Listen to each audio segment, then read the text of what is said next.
You are listening to All Burgundy and Gold Everything Commanders pregame show powered by Fox Sports Radio 96.9 FM, 1340 AM, Hopewell, Virginia. And of course, the urban sports scene. The Commanders are preparing for what's turning out to be literally a do or die game at home against the Philadelphia Eagles today. The rematch is scheduled for 1 p.m. I'm Ray. I'm joined by Glenn and Whoa, fellas.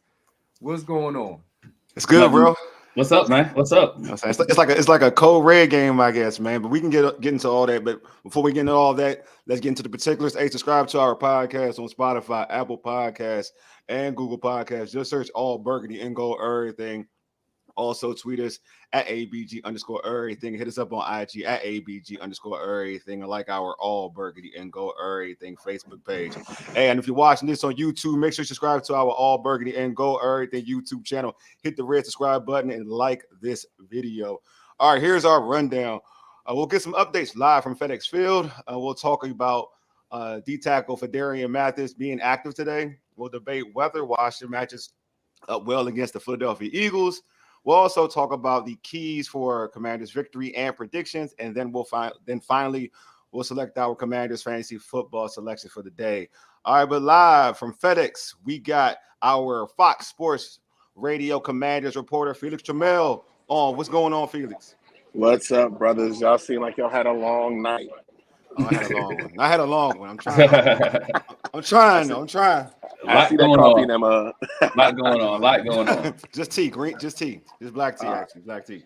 So I mentioned some Fedarian Mathis being active, but any glaring stuff on the active list? There's going to be a change in center today. Tyler Lawson looks like he's in line to start today. It looks like Nick Gates will go through the bench. Probably Stromberg starts at left guard. Left guard's going to be either Gates or Stromberg, but Tyler Lawson is active today, so he most likely will be in line to start at center, which is going to be a tremendous help. But I think that's the biggest shocker. Cole Turner is not active today. Yeah, he is not active today. Mathis is active today, so you'll see a lot of that five-man front featuring him instead of Ridgeway when they go to that 5-1 set. But some changes have already started happening early this morning here in FedEx. So what? I guess is Turner hurt? Is he? I don't think he's hurt. I think what the team learned last week in New York, as I was there to witness that debacle, that they're going to have to max protect, and you're going to have to go to a lot of tackle eligible. And to be fair, Cole Turner's weakness is blocking.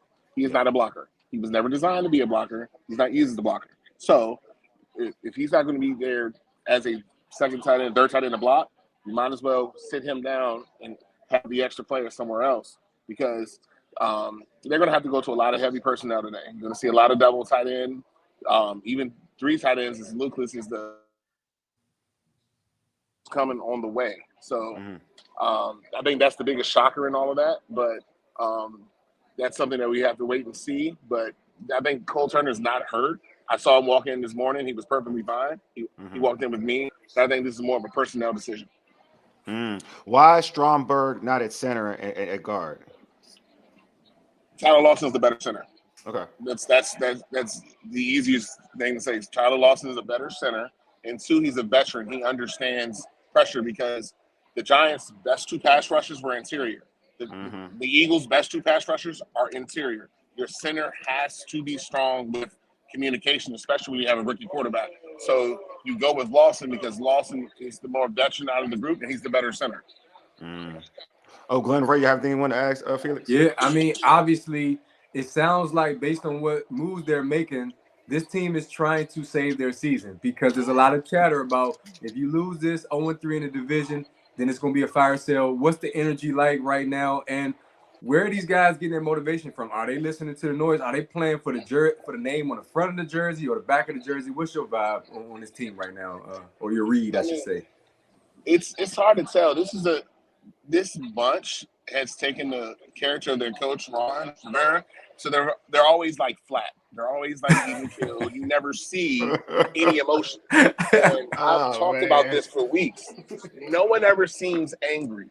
And they play like that. They've always played like that. They've never been over emotional, but that part is they're never feisty. Like the Giants were feisty last week. They weren't better than Washington. They were feisty. Washington didn't respond to that. So look at everybody today. It looks like a normal Sunday football game. Time to go to work. Here's my Starbucks in my hand. But you don't see that urgency. So do the players know it? They probably do.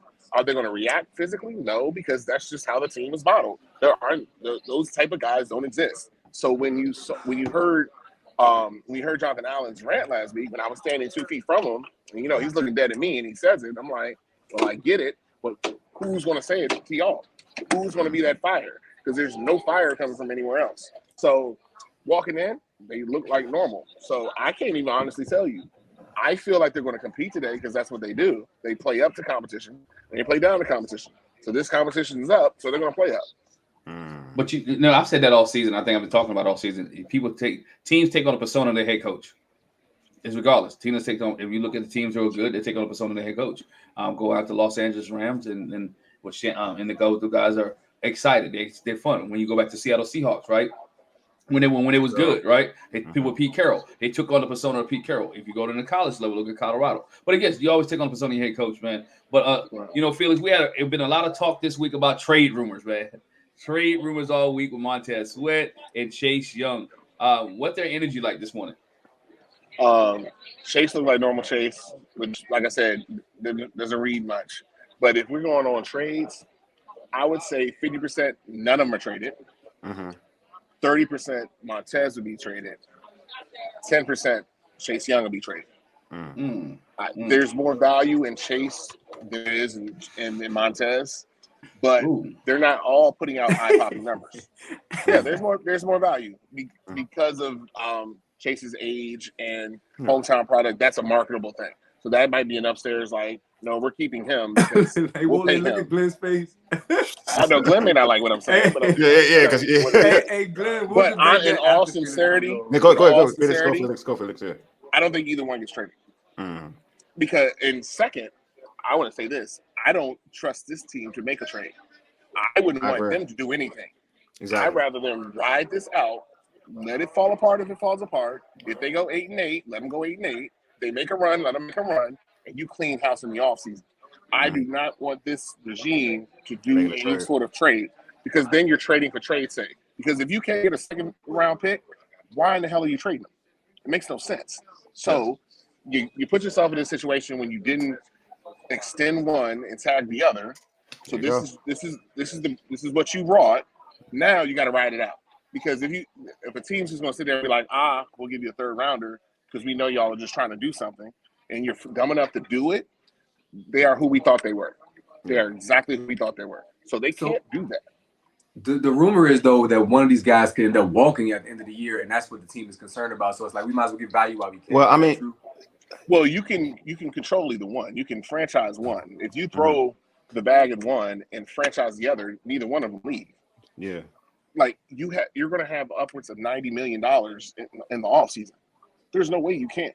You can give one a 2-year deal, like guarantee them 2 years, and then give the other one the long-term max deal and still build around that player. So there's plenty of money there, but they're not going to just leave unless you allow them to leave. You can franchise them like that, but that was the fault of them not picking up Chase's 5th-year option. If you did the 5th-year option, Chase couldn't walk, and you could tag the other. So said this last week. That's what I said. I said that they chose to do this. They should have tagged. They should have picked up the option, and then you can tag them. I mean, it's common sense, but they don't work that way. But it's full goods, man.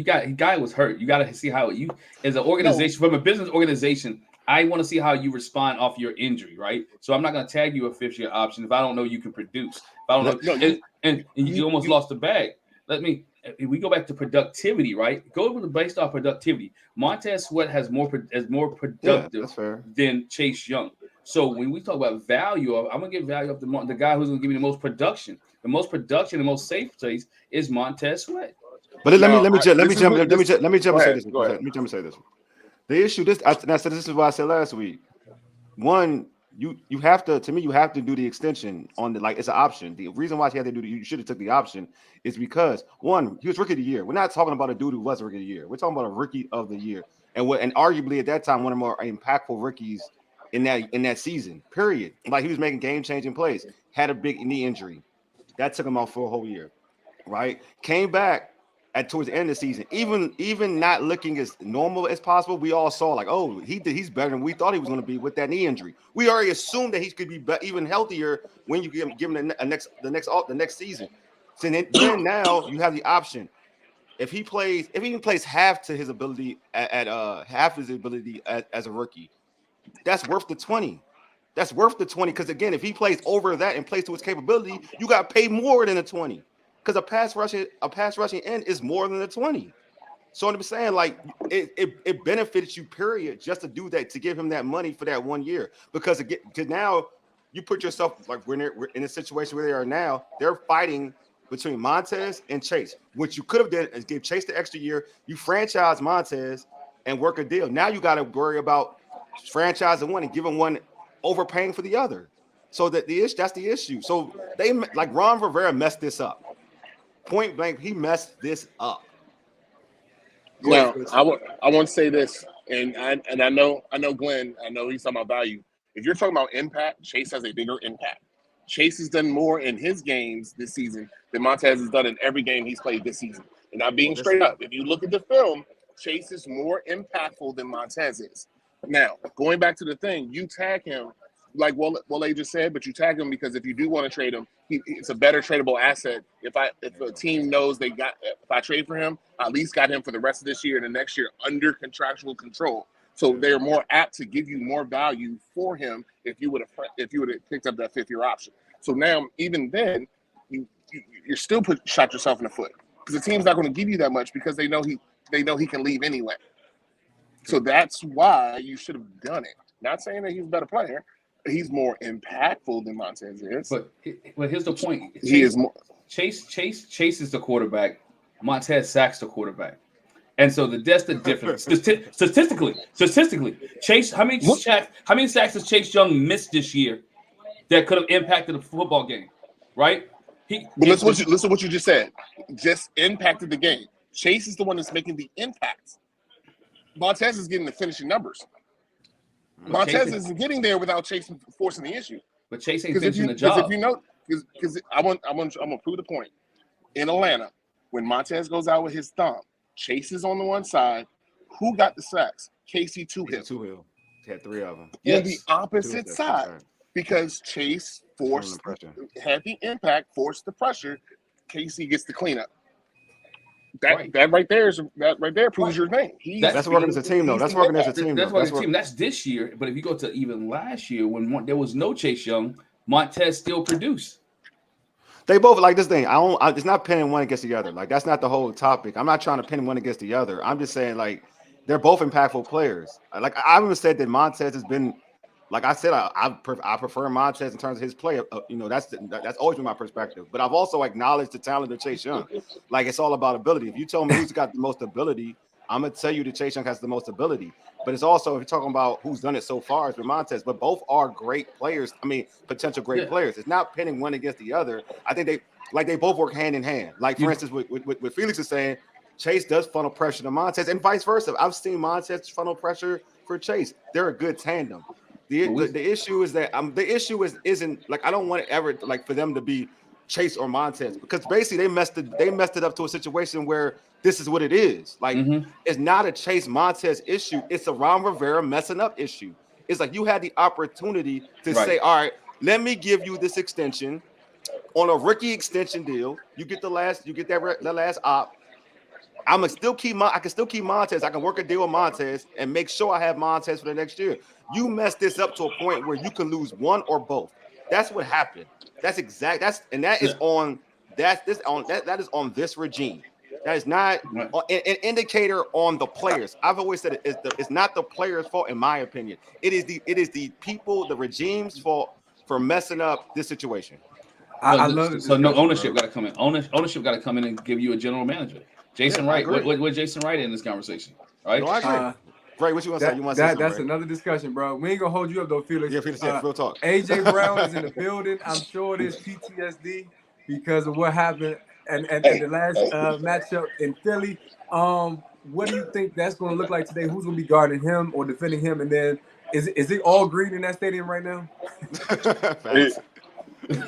No comment on the second one. No, I'm gonna tell you what gave me PTSD. It is. It is. AJ Brown walking in the stadium with Julio Jones next to him. That's what gave me that. As a former DB, my heart started to hurt seeing both of them walking together. And honestly, I don't see AJ Brown going off his hand. I see this as a Devontae Smith game because I feel like we're going to overcorrect and we're going to take care of AJ. But now you got the speedster on the backside. So I think the initial playing is going to be St. Juice on AJ. I like that. I think that's going to be the initial, but I think it's going to end up being Fuller just because Fuller is the more cerebral player. I think St. Juice is going to get a couple PIs as what St. Juice does, but I think that's going to be the play is to start St. Juice on him. But what worries me is when you go 3 wide and it's Julio, Devontae Smith, and AJ. That's a problem. That is a problem. Man, and you already saw him catching some passes last week against the Dolphins, so he's already working into the system. That's a problem. So I do see them correcting the AJ Brown thing. AJ Brown's not going off like he did last week. But unfortunately, that leaves the Heisman Trophy winner on the other side. Yeah, I think the Heisman Trophy winner will be a problem. I think it will be a problem. Because I'm pro Julio. Speed. Yeah, I think we lack the speed in the secondary with Forrest out, and that we don't have that speed. We're not a fast secondary. So if he gets the burning, we're in trouble. We're in trouble. All right, Felix, finish this statement for us. Washington wins if, and big if. They possess the ball 38 minutes or more. Sheesh. They have to possess the ball. That means you got to have a running game. I know. We understand that, Glenn. I hope they do. But I do see in the max protect, though, they're going to run the ball more. I think the beneficiary of Tyler Lawson playing is Brian Robertson. So I think Brian Robertson getting handoffs without a defensive tackle in his face as soon as he gets it will be beneficial for him. And I think Tyler Lawson will be that anchor which will help the running game. So, and I think they're going to lean more on the run today. I don't think it's going to be the high-powered shootout as last week or the last time they played, but I think they got to take the air out of the ball. It ain't glamorous, but hey, that's how you got to do. That's what you got to do to win. Hey man, Felix, thanks for being on, man. We appreciate you, my brother. Yeah, man, we gotta get back on because me and Glenn go on the bows over that value. I know, man. I tell you all the time. I like Chase Young, but I just think Montez has more value. I mean, I'm gonna say this though. Before you go, the reports are that calls are coming in for Montez, not for Chase right now. Just saying, around the league. I agree, but they've also made Montez the more available person. But that's another story too. Yes. Wow. Yeah. We're talking about and real talk, and to Felix's point, Montez did change did he change Instagram? He changed Instagram. Yeah, the Instagram changed. So his Instagram changed. Because I think the conversation was had is if it's one, it's going to be him and not Chase. It sounds like it. And not comparing who's better, but I think the team and Harris understands that this is the more marketable player. It's still a business. Still a business. Yeah. And Chase Young is still the more marketable player. Yep, I'll give you that. He is. Yeah. And he does. And if you look at Harris's track record, I will say this for you look at Harris's track record even in Philly, he tends to be that way. He's all about the marketable player. That's how he is. That's how he's. That's why Ben Simmons stays so long. Yeah. That's why he gets that guy. Hey, we're not even going to that. We're not going. All right, man. Felix, all right, man. Good having you on, bro. All right, Felix. Take it easy. Boy, I'm trying to tell y'all dudes are hilarious. Well, that woke you up, man. I mean, I love Chase. I'm still sleepy. Don't get twisted. That ain't waking me up. Don't get it twisted. I'm still sleepy. I love Chase Young too. But I guess when you talk about marketability and name recognition and marketability is Chase, but also with the change on Instagram, I think Montez is also a type of guy that may want to get out of town. And because he doesn't want to be where he's at right now. And he doesn't want to be where he's not wanted. He's not wanted, but also you got an organization that's not does not do anything to help you out. I mean, look at Jonathan Allen's frustration. He's not the only one that was frustrated, right? He's not the only one on defense that's frustrated. Truth be told, the whole defense should be frustrated because of the simple fact, if you can't provide pressure, if you can't finish sacks, then you put your secondary in a bind. And that's what I wanted to hit with Felix about when he talked about when Julio Jones and Devontae Smith and AJ Brown all on the field at the same time. If you give Jalen Hurts time to throw the ball, he's gonna eat you alive with those three. And the defensive line has to be on point.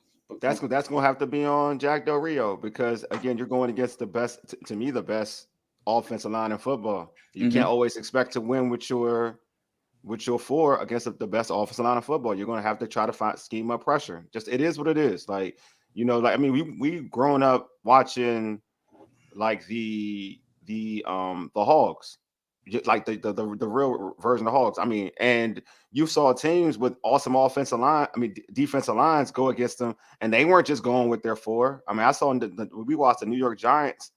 They brought pressure. I mean, they had LT, but they would bring pressure with an LT. We saw the Philadelphia Eagles with Reggie White. They would bring pressure with Buddy Ryan. They would bring pressure with Reggie White, and they weren't saying Reggie White go make a play all the time. Shoot, what I mean? Jerome Brown.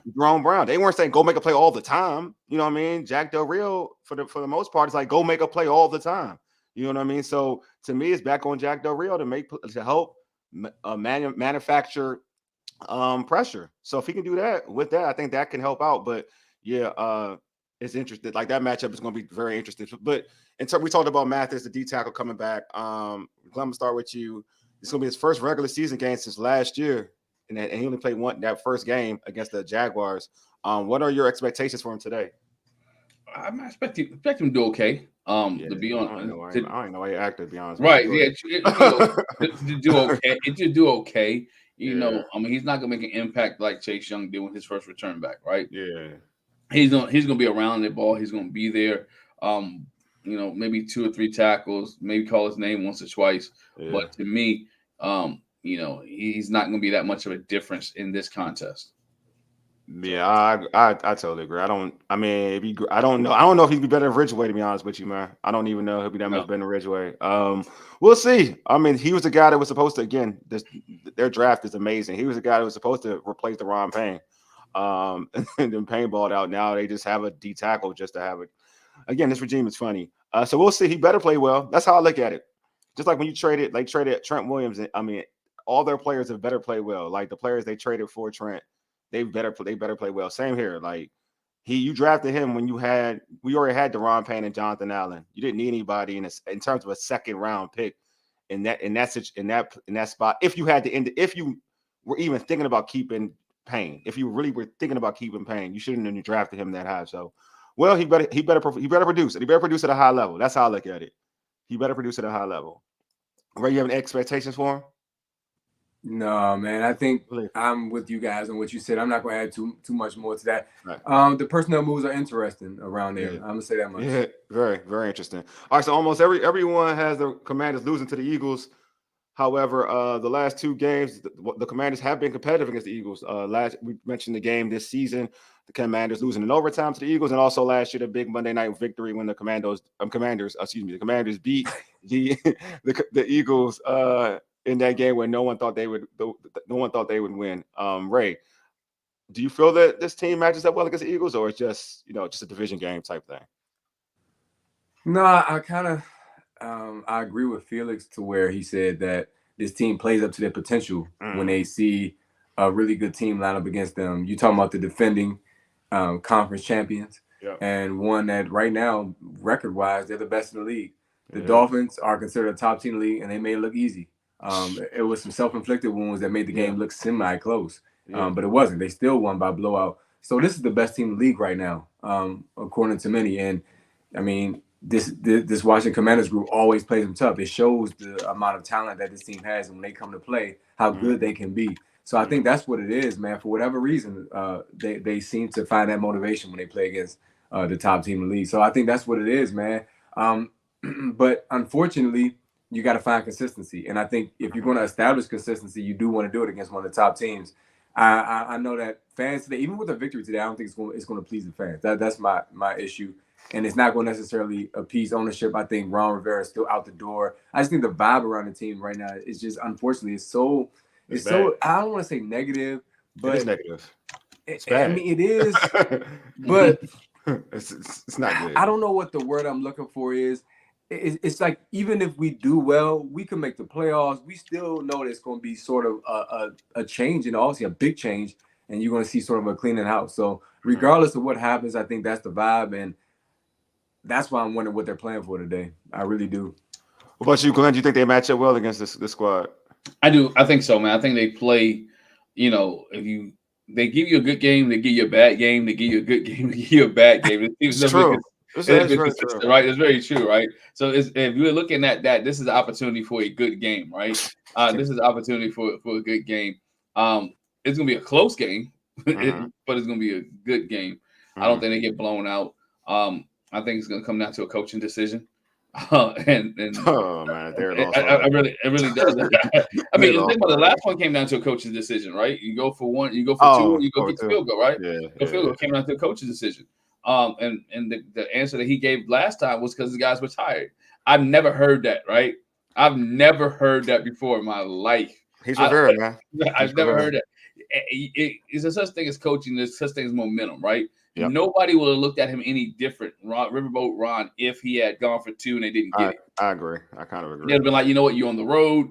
I understand it. We get it. You had to come back. You want your guys to get in the locker room. Boom. If truth be told, if how the season plays out, you can really go back to that and say, did that really change the season where the Washington Commanders are at right now? Imagine them beating the Philadelphia Eagles, going for two. They may not go into the Bears game flat. Just to you know what I'm saying?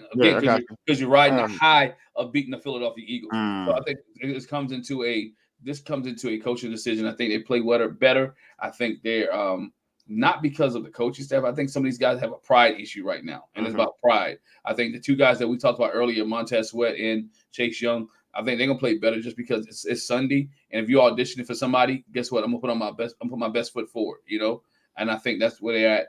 There's things on Instagram or Twitter and stuff that they came together. But they're good friends anyway, right? They're good friends anyway. They're good friends anyway. I kind of agree with Felix. I don't think nothing's going to happen, especially with this regime. But nonetheless, I think today's game will be a close game.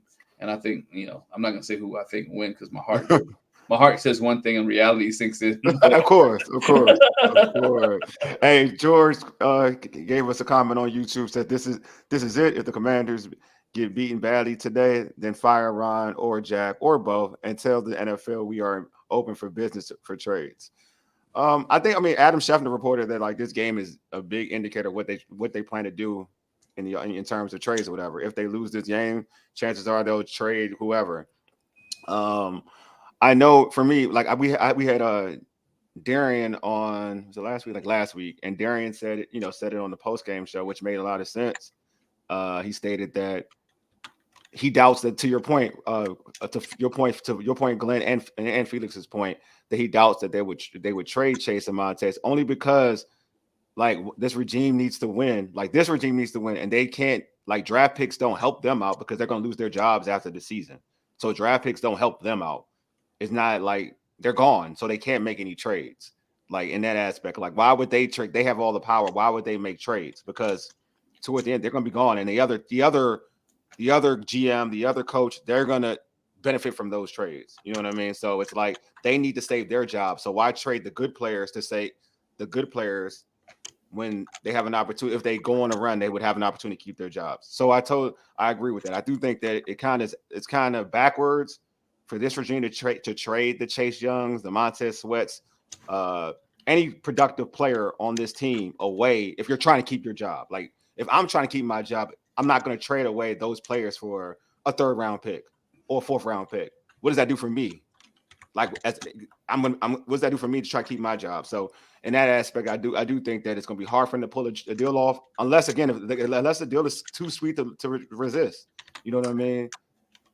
I appreciate the comment, George. George, also drop us your keys to victory, and that's what I'm asking guys now. We know Glenn wants the team to run the football.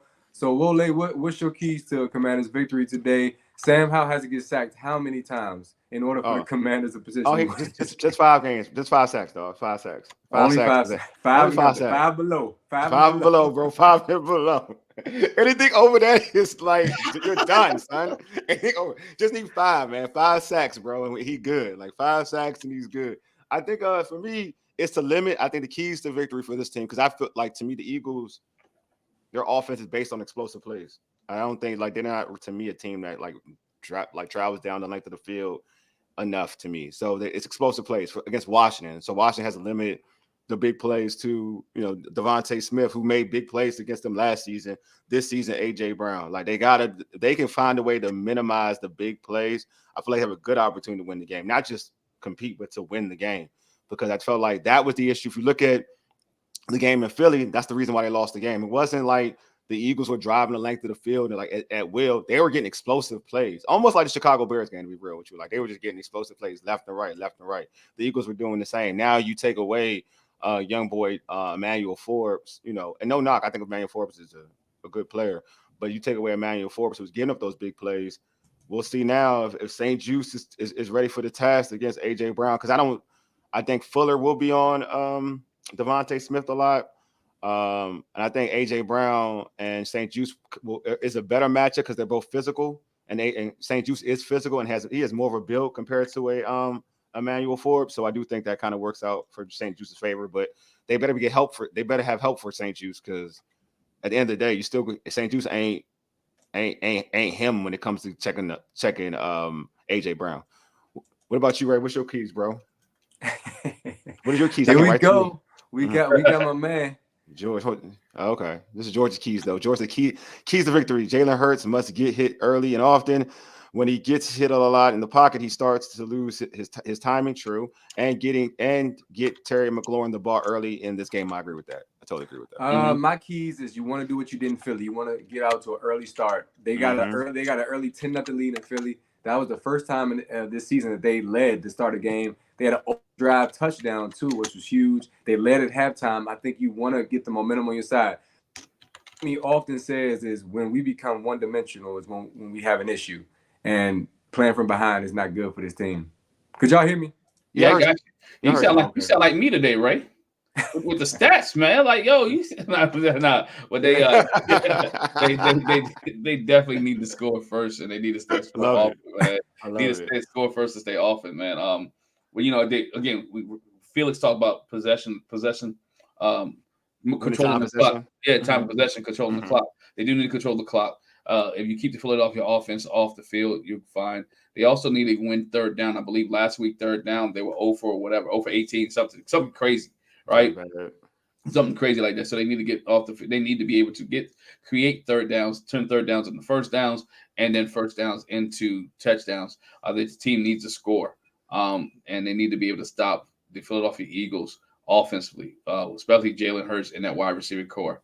And I think they were able to shut down the running game, but they need to be able to hang on to the football. No turnovers. I got one too. Get out of 3rd and 1 and 4th and 1. Don't be in 3rd and 1 and 4th and 1. Just don't be in 3rd and 1 and 4th and 1. Don't even get in. Like if you're Washington's defense, try to make sure you don't get the Eagles in 3rd and 1 or 4th and 1, because it just that push. Don't even do. Just play. Don't be playing just for them not to get the first down. Play for it to be 4th and 5 or 4th and 3. Do not play conservative and say, okay, we're playing at the marker. Don't do that.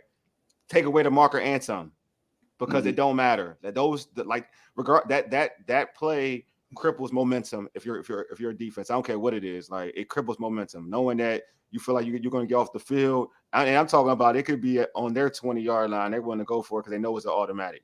Like, nah, take it away early. Like make that play a non-factor. You know what I'm saying? Like, be that aggressive.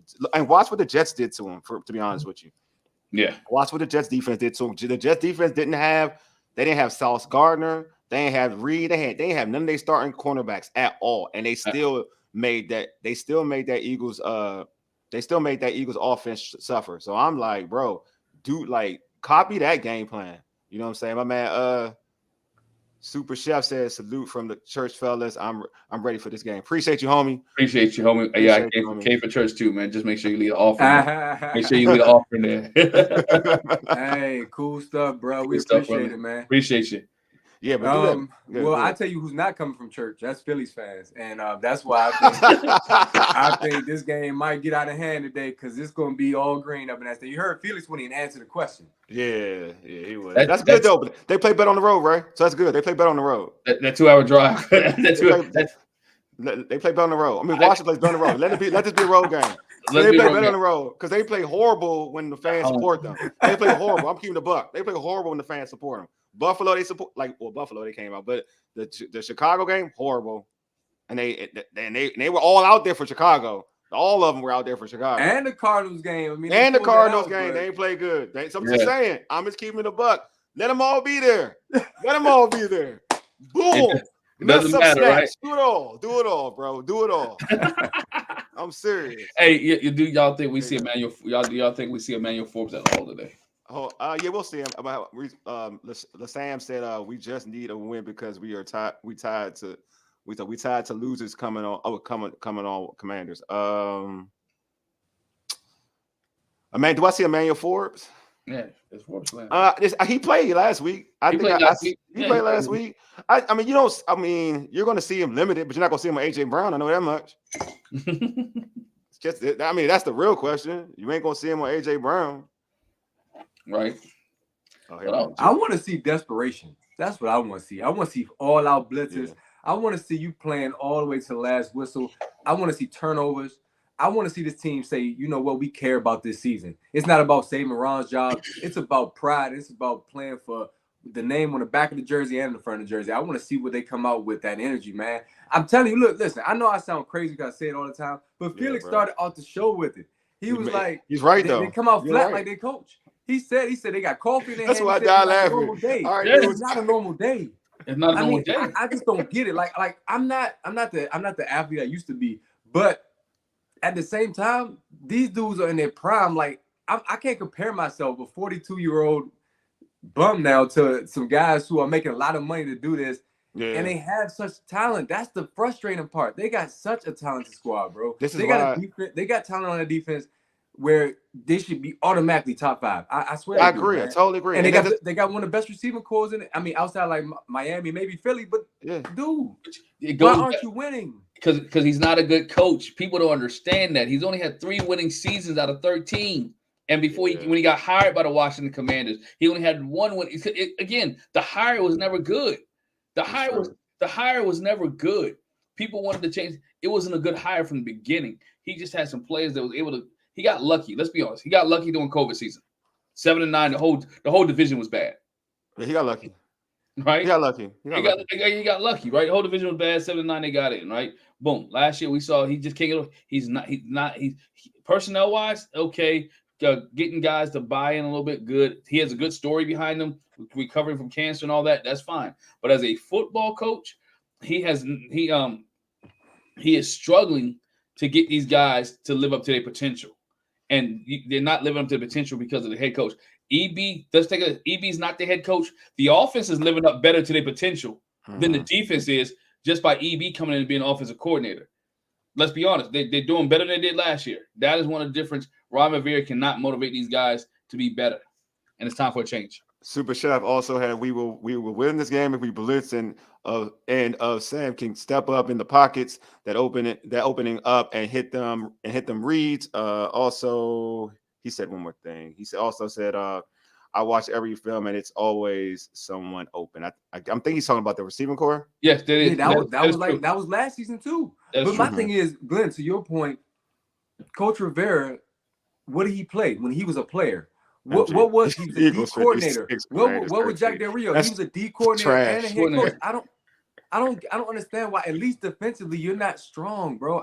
It bothers me. I get it. I'm a rah-rah guy because Wole said a few weeks back, he was like, it was years like. Remember Junior say I was like, this Patriots team is special because we just won the AFC Championship and nobody celebrated. We all packing up to go home. It wasn't no big deal. Nobody cares if you're rah-rah if you're winning. Yeah. But when you're not winning and you're not showing that It shows emotion, out it more. really bothers a lot. No, I agree. Joy said, I remember Ron was hired, and then everyone else came. Jason Wright, Martin Mayhew, Martin Herney, all of them came after Rivera. Well, to be honest with you, Ron was kind of a diverse hire. That was partly why Dan went with him, because he was trying to change the narrative in terms of the team's the race and perception. whatever. So that was part of it. I mean, unfortunately, Jennifer King, a lot of hires were based on him trying to do damage control from a public relations standpoint, which is wrong, but it's what happened. Yeah, Jason Wright was part of that as well. I'm telling you. That's fact. That's actually a factual statement. People want to hear it, but it's a factual statement. I will say this though. What about the talent? That's why I feel like it's so messed up that these players have to get traded, because they're getting. And I tweeted this. Like folks are talking about trading them, and it's not their fault. It's not the player's fault. It's the coach's fault. Like that's the funniest thing. Like we all are arguing about or talking about or debating about like with this player and that player. But truth be told, it's not the player's fault. It's the coaches, because we wouldn't be talking if the coaches did their job. Like these players wouldn't be getting traded. But now we're going to use them as scapegoats. You know what I'm saying? Like Chase, Montez, they're not the reason you're losing. Like they're not the reason you're losing. You're losing because of coaching. It's not because they're not getting pressure. You're losing because of coaching. It's the funniest thing. Like usually when a player gets traded, it's like, all right, it's not because of coaching, because certain things are in factor or in play. But the consistency of this regime, it's been coaching. It's not the player's fault. Like, you know what I'm saying? So it's amazing to me, like what Ray talking about, like this should be a top 5 defense. You're right, Ray. Wholeheartedly, it should be a top 5 defense. Why isn't it the top 5 defense? Coaching. So why some of these players why are we now talking about these players being traded? Not because of their production, coaching. I want to make a point. Look at the offensive talent too, right? Yeah. If you go to the New York Jets, their defense keeps them in the games. They have a similar record to Washington simply because their defense comes to the ball week in and week out. Like they bring that dog. You know what I'm saying? This team has offensive talent and a quarterback that people feel confident can sling the ball. He's got a strong arm. He's more accurate than Heineke was. And we still get the same results. I agree wholeheartedly with Wole that it's coaching. And that's been a consistent theme since Coach Ron was hired. And they probably should have made a change before this. But you know what? I give them credit for letting them ride, the organization letting them ride his contract out, because you didn't see that before. But this coaching carousel has to stop. It really does. In terms of Commanders fans, especially if you want to keep the little bit of people that you got left, you gotta make sure that you bring the right person in next time. I mean, we already looking past them, but I can't wait for the post game, bro. Only reason he kept it. Let's be honest. The only reason he kept his job because there was new ownership coming in. There was no new ownership coming in. I agree. He would have lost his job. I think I think even Snyder was fed up with the situation, right? Not with Ron Rivera in the situation, but because new ownership was coming in, they didn't want to make any move. One interesting note that just came out: Cam Curl will have the green dot today because Cody Barton is out. I thought he would. Yeah, Cam Curl's going to be the guy that's calling the plays, which I think is good. He had it last year too when what's the name when Holcomb went out. George said, Wole, you were right about the scapegoating, but who is doing it? The legacy media outlets in DC and often being the mouthpiece for people inside the organization. I totally agree, man. George, you already know how I feel about them. Yeah, like I'm sick. Like I hate the narrative, and I'm not gonna be redundant. I talked about it last week. I hate it. It's annoying. But Ray, I'm starting with you. Predictions, bro. Yeah, I got the Eagles, unfortunately, man. And why wouldn't you? I'm going Eagles big because I feel like this team is waving the white flag. I really do. It's unfortunate. I hope they prove me wrong, but I'm talking about I think the players are. I think somebody said weeks ago that Coach Ron's message has grown stale. The whole do your job thing, when the coaches clearly do their job. When you look over the course of their tenure, this has been the problem with them, but they're going to tell the players, do your job. So I'm looking for see, George got it. I understand why you say Eagles 27-24, because you feel like they always play Eagles tough.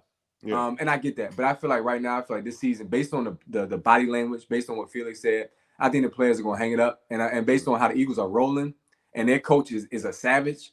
He may not be the best or the most popular guy, Sirianni, but he's a savage though. He wants to put his foot on the Commander's neck. I promise you he does. So I'm going 34.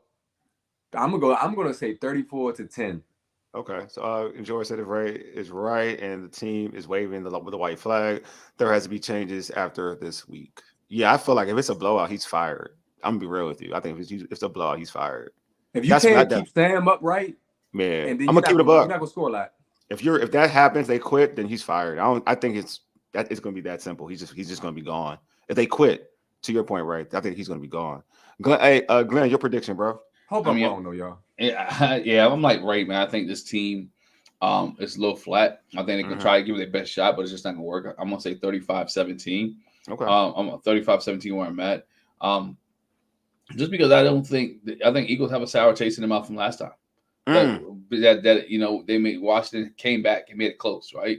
People were talking about it. So you got teams that are gonna come out and try to again impose their will on their dominance on this football team. And this football team has to either man up or either step up or get put down. And it's gonna be a repass. I'm not calling it a post game. It's gonna be a repass if they get because this team is gonna be dead. I'm gonna say what you said last week. If it's a repass, boy, our numbers are gonna go through the roof. Yeah, they're gonna go to the roof. Bro. That's true. I will say I'm with George. I think 27-24. That's the score I had when I predicted it 27-24. Good prediction. I just but I ain't gonna lie, like hearing what Felix had to say ain't sound good. I won't hold you. I won't hold you, bro. I won't hold you. But I just think in terms of what the Eagles, I feel like Washington does match up well against the Eagles. Put it that way. I think they do match up pretty well against the Eagles and what the Eagles do in terms of offense and defense. And I think in terms of what Ray's talking about, matchup wise on the outside, Terry, like their best weapon other than their defensive line, it has always been like Darius Slay, and Terry owns that dude. So I just think that there's plays to be had when it comes out there. So I do 27-24. I think Terry has a big game, but they still lose. They fall short. All right. Commanders lose. Yeah, we all have Commanders across the board. Then Ray, like you said, like Glenn said, we'll have a popular show. A bunch of that is so sad. That is so daggone sad, man. But you know what? To be on the fairness though, I think last year when the Commanders beat the Eagles, everybody was hyped. That was a popular show too. So let me take that back. If they win, I would love to have a great show because that would literally save the season if they win. They got to be more consistent. But this is a season saving win. It's a job saving. I think it's an everything saving season. Like if they lose, they can go for Caleb. There's so much that can happen. You keep your boy Sam out of town already. Let's keep the buck. Once you talk about trading everybody. You and Caleb discussion. I'm gonna keep the buck. Once you talk about trading everybody, I love Sam Howell, but Caleb Williams is a different player. I'm just keeping the buck. And this team is not a playoff team, but can we be honest right now? If they win it, they're 4-4. If they lose 3-5, they're still in the thick of things in the NFC. If they're 4-4, no, not 3-5. Like they would be, but they're not going to. What I mean by that, like they would be in terms of record wise, because the NFC isn't strong. I agree. The NFC is not strong. Yeah, but everybody's already quitting. It don't matter if you trading everybody away. It don't matter. Like that's what I'm saying. Like if what Adam Schefter's reporting is true, that after this game, like if they lose this game, they're willing to trade off folks. Then you're going for Caleb. This don't matter anymore. You're going for Caleb. Trade Terry too, man. Keep Jahan. He'll be a good. They're not trading Caleb. That's not happening. No. That's not happening. That's not happening, bro. He's not on the list, right? He's not on the list. He needs to be though. He don't. No, you got to feel bad for that man, bro. No. He can stay. He wants to stay. Don't stop. Stop being like. Listen, stop being negative. Now the Eastern Motors commercials can live on without. Now you just being negative. Now you just being a negative. Now you just being negative. Now you just being Atlanta. Now you legendary. You don't need him for that. It's like that. No. Hey, you leave Terry, man. But you see most of the guys are defensive guys. Most of the guys are defensive guys that try to trade off. If you look at that list, and most of the list on that list is defensive guys. This is George. George senses you, right? You know what I'm saying? Look, this is exactly. I don't want Terry in Atlanta. I want to see him in Indy. I want to see him go back home playing for his family. Indy. He ain't gonna get the ball. Not from that quarterback. Not from that dude. You told Gardner Minshew, of course, but not Gardner Minshew. Richardson back next Richardson can't throw. Richardson can't throw. He can run. No. He don't even throw them dudes. He runs. He don't even throw them dudes. Yeah, he can run though. He can run his butt off though. Like he a good runner. I don't know, well, like, your evaluation of quarterbacks ain't always accurate. Oh, man, no, I've so- been good, bro. They've been good. They've been good. I'm just messing with you, man. Gino We gotta Gino close- we gotta saved close me. this thing out, man. Gino saved me. Hey, what's your fantasy pick? You know what I'm saying? What's your fantasy? I don't know. CJ Stroud looking kind of good. Boy. No, No, that's the only one. I've been wrong about him. I was wrong about him. I'm keep that a buck. I was wrong about him. But you got to be wrong about him because Ohio State quarterbacks don't pan out in the league. Look at George. He got Eastern Motors. Who gonna do the song, man? See, Eastern Cooley Porters. I told you we don't need them for Eastern Motors. We don't need them for Lidos. They're legendary all by themselves. Face is still gonna come home and visit. Hey, baby. Glenn, man, give me your fantasy love pick you, give me your fantasy pick for the day. My fantasy pick for the day, man, is a sympathy fantasy pick, and it's gonna be Jahan Dotson.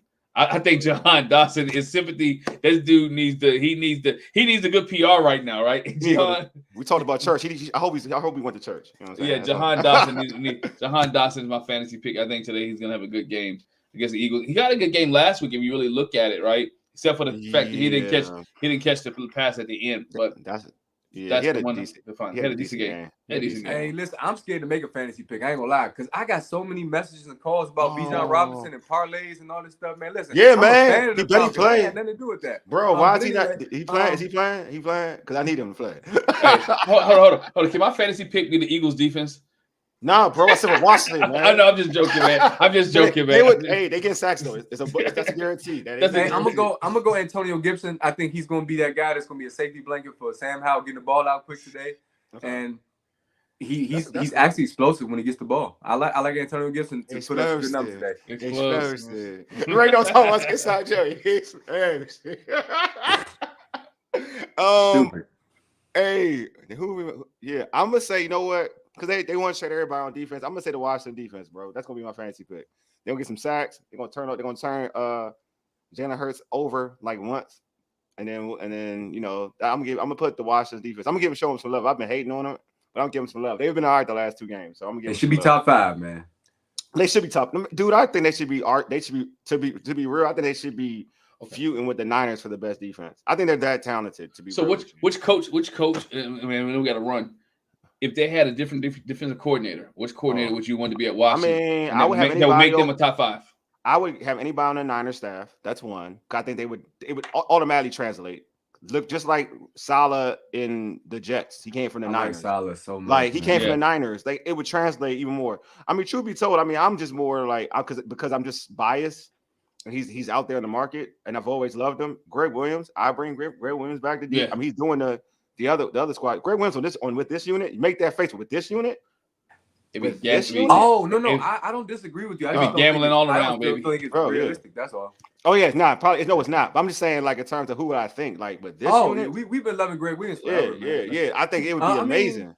I'm not mad at you, man. You had Greg Minuski. You've had Jack Del Rio. You've had some tough times, man. I think Raheem Morris would be really good with his defense, man. Oh, I like that one too. And Todd Bowles. I think Todd Bowles would be like that. I think Wilkes too. Steve Wilkes would be amazing. Steve Wilkes would be good. Well, Wilkes should still be the head coach of Carolina Panthers, but that's a whole different story, though. I know, man. That's a whole different conversation. But you know, my man. All right, Ronald Johnson, Cam Curl, safety. All right, my man. You know the reason I say that when you watch San Francisco play and you watch the Jets, they fly around, dog. Then when you watch the San Francisco defense, them dudes they be rolling. They be rolling. They be flying. It's high energy. And I look at it and I'm like, okay, we don't play like that. We don't play like that. We never play like that. We don't have linebackers like that neither. But we don't even let them loose though. You know what I'm saying? Like Jalen got all the speed in the world, but we don't let him loose. Yeah. Like we don't let him loose. Like why? What do you say to the critics, real quick, that they'll criticize individual players? I mean, Chase catches a lot of it because some people say, I like the Raiders defense because Max Crosby's a dog. He's a game changer. But they feel like the guys on this team don't make the plays like these dogs around the league. I'm gonna tell you because that and you can see it. They making these players think. Do you ever hear about Max Crosby being like, oh, he's not passing in unison with his defensive line? No. You'll never hear that crap. Because that's not a thing for Max Crosby. He going and he hunting. They not letting these dudes hunt. That's what I'm saying. Let Chase and Montez go. One of them go. I guarantee you the narrative is going to change. Be like, how come they didn't play like this over here? Or like they half-assed it over here. Like that's going to be the narrative, and that's going to be so false. The thing is that you're not letting them hunt. Go hunt. And all them other dudes that we watch and we value. You think TJ Watt worried about? I mean, TJ Watt worried about? my Hendrickson God. in They Cincinnati. worried about their D tackles. No, they going to get the quarterback.